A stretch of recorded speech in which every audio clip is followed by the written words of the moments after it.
and that is absolutely not.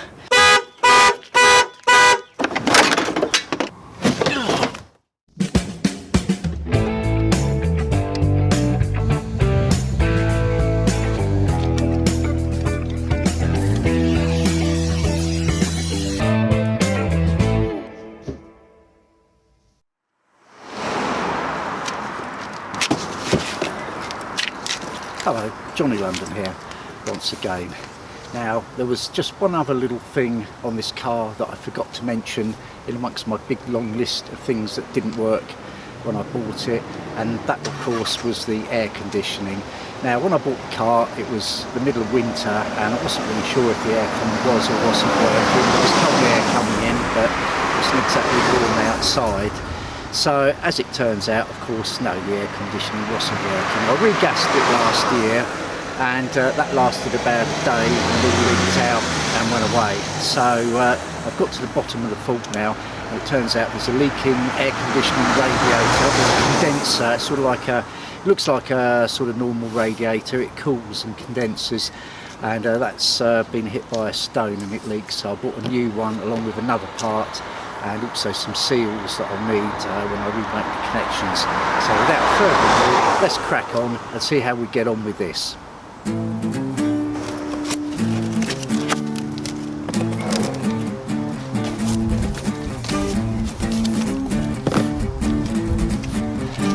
Well, that looks like the right thing anyway, so we're off to a good start.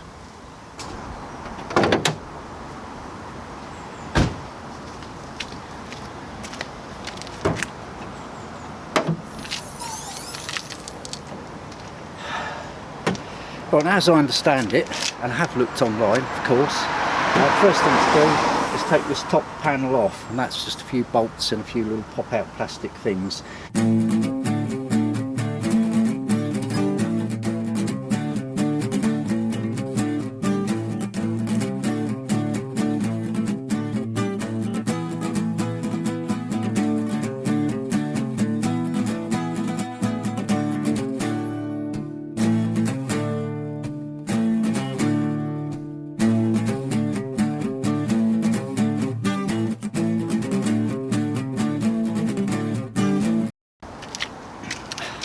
Oh, so what I've just found out with these little clips is you don't have to bother prising out the little middle bit. You can just push it down and then just pull the whole clip out, and I think just sort of reset it how it wants to be before you go to put it back in. I broke one, but that's not bad going because the plastic's obviously sort of 16 years old, so there you go.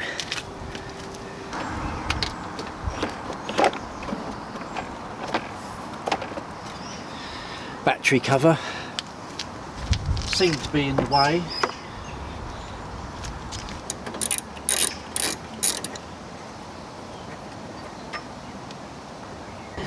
Now, I've already hit a slight snag, and this is typical when working on old cars, and it's the main thing that I don't like about doing any mechanics at all really. There's always something that just won't come undone. Usually if you're doing something underneath the car, it can be a really big, nasty, rusted on old bolt, and no matter how hard you twist and turn it, you end up just rounding the thing off, and it's a complete nightmare. Didn't think I'd have a problem with this, but there's actually a little sort of X-shaped piece of metal, like a little cross brace, just in the grille here. I'll show you it in a second. And there's two, don't know what you call those, star Torx drive things, which usually come out all right. They're completely seized, so I've given them a squirt with some releasing oil. But in the meantime I should say, I've found another place that this little cross brace can be undone from. The other end of it, the bottom end of it, there's just two sort of 10mm nuts, and I've got one of them turning nicely. Of course, needless to say, it's in a very, very awkward place. Here it is, right down in there. Just wait for the camera to focus. Sorry about the mechanic's arse. Got him. And again. Oh, just doing the second one.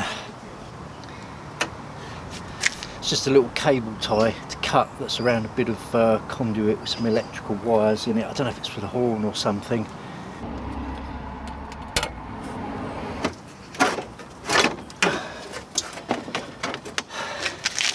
Right, it's the top panel off, and that is absolutely not.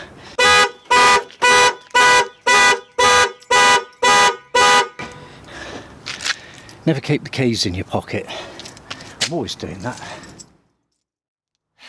Anyway, as I was saying, I've managed to get this bit off. I know that the bonnet cable's still attached, and I know that you can leave it like that and just move it over a bit, and I know that that'll save me having to readjust the bonnet cable later. But because I couldn't get this cross brace thing off at the two top sort of star bolt things, because I had to take it off further down, it's made it more complicated to get this bit out, and I had to sort of bend this rather flimsy bit of plastic down and get this over it. So it's really not the way to do it. I might still have to take all this out yet, but I want to take this off first and just see how we get on. I can certainly see a lot more now anyway, so let's get this out of the way. The cable for the horns. Now, what a pity I didn't find that a minute ago.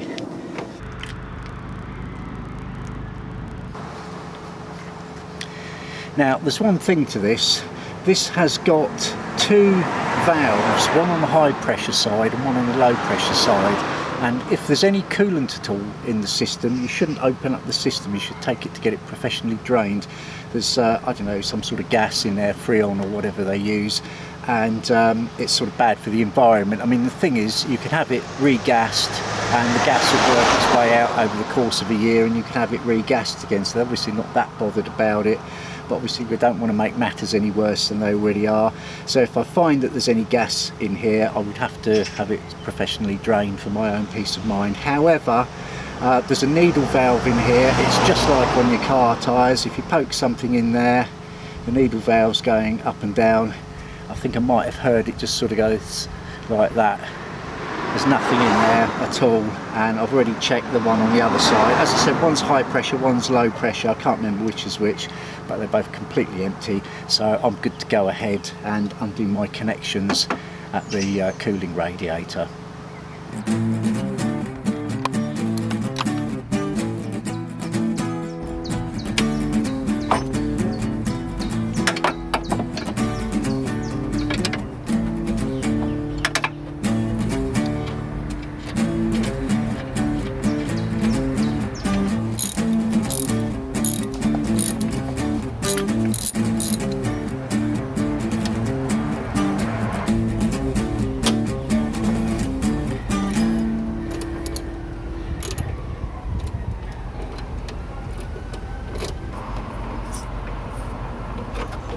Oh, that's good.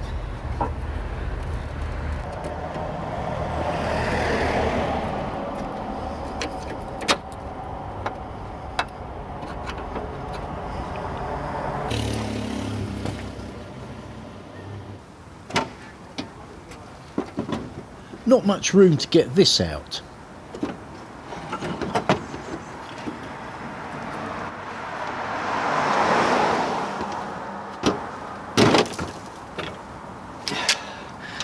There's the offending article. I'm afraid I've spotted something else.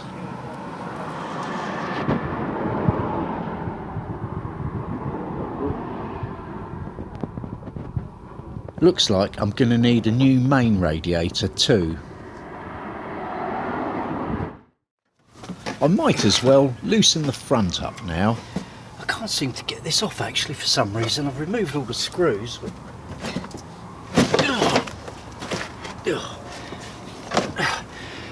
there it goes. Well, there's only one bit of good news so far, and that's this little bag of 2 or 3 washers that I ordered online. They came very quickly actually. It said 2 to 4 days and they were here almost immediately, and I've offered them up. One's bigger and one's smaller, so there's no mistaking them, and it looks like they do actually fit nice and snugly on the pipes where they're supposed to fit, so they might be the right thing, which is something, isn't it?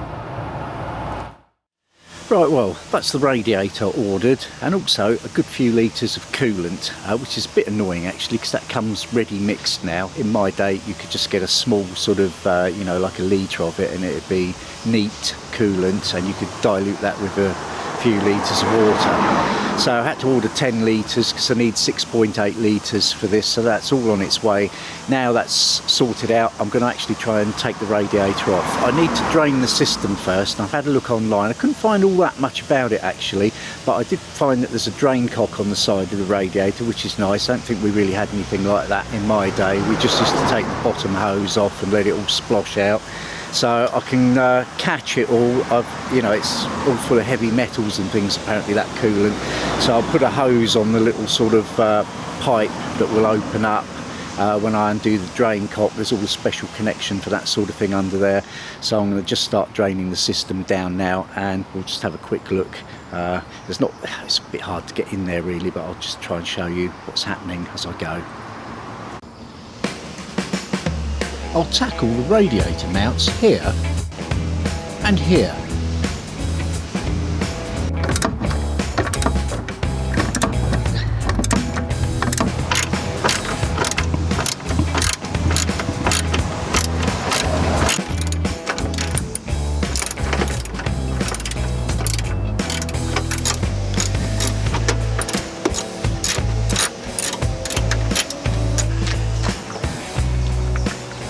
Have to remember to take that off, of course, otherwise the suction in the system will stop the fluid from draining out. Now I've placed a tray at the end of the hose that's under there, so I'll just sort of let some out, fill the tray, and then decant the tray into a bucket, and then repeat the process as necessary. Drain cock, hose attached.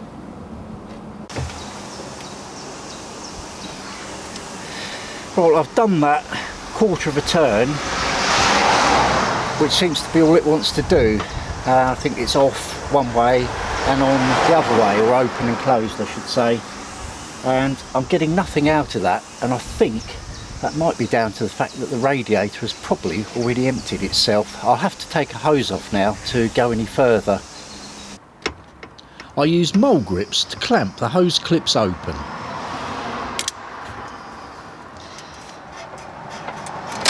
Oh.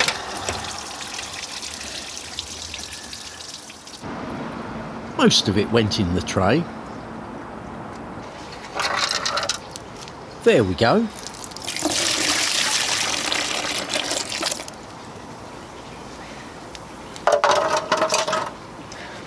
I'm just trying to work out what's the easiest thing to undo next. Actually, it would help if I could get the electric fan assembly away from the radiator. There's a couple of screws, again those star things at the top of the assembly, but they're all rusted up, and it's going to be easier for me to take the radiator out with the electric fan and then tackle getting those screws loosened up after. The other thing holding the fan in is there's a cable that goes to it, electric cable obviously to control the fan and to power it. I'm just trying to figure out how that comes off. It's some weird connector that I can't see how to undo it, so I need to get that off, and then I need to get the hoses off, and then hopefully I can remove the whole damn thing. It's a bit tricky, but basically there's a piece on the bottom or the end of the connector that needs to move downward in order to free things up.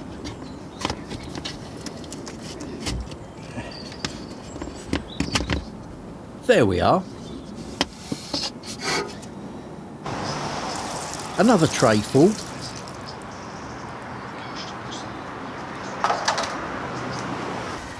Just get that little breather hose off. I'm just trying to get the bottom hose off now. I've got my sort of mole grip things clamping the thing that holds the hose on, so it takes the tension off the thing that holds the hose, and all I've got to do is wiggle the hose free.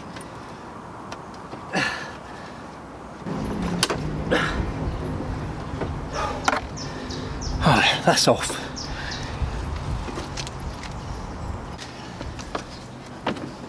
Here I'm trying to remove the radiator along with the fan assembly, and as you can see, it's a bit snug.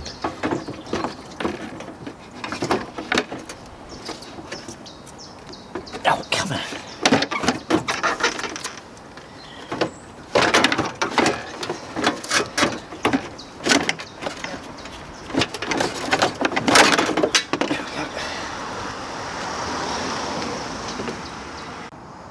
Plenty of room, finally.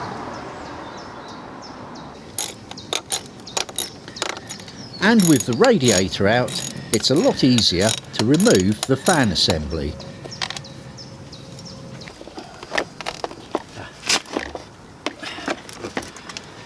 There we go, I need that bit. And that bit, just need to get those off the end. Sure, I'll need those. Okay. I'll super glue that later. Right, so that's pretty much where I'm going to leave it for today. Everything is out now, and by far the hardest thing is taking everything out. Things always go back a bit easier, contrary to what you might think. In any case, well, there's really no point of return now, is there? They just have to go back together. So I shall get the parts in due course, and we shall pick up where I left off. In the meantime, I should just tidy the car back together so it's presentable, pop the hood down, and go down the garden and have myself a nice cold cider.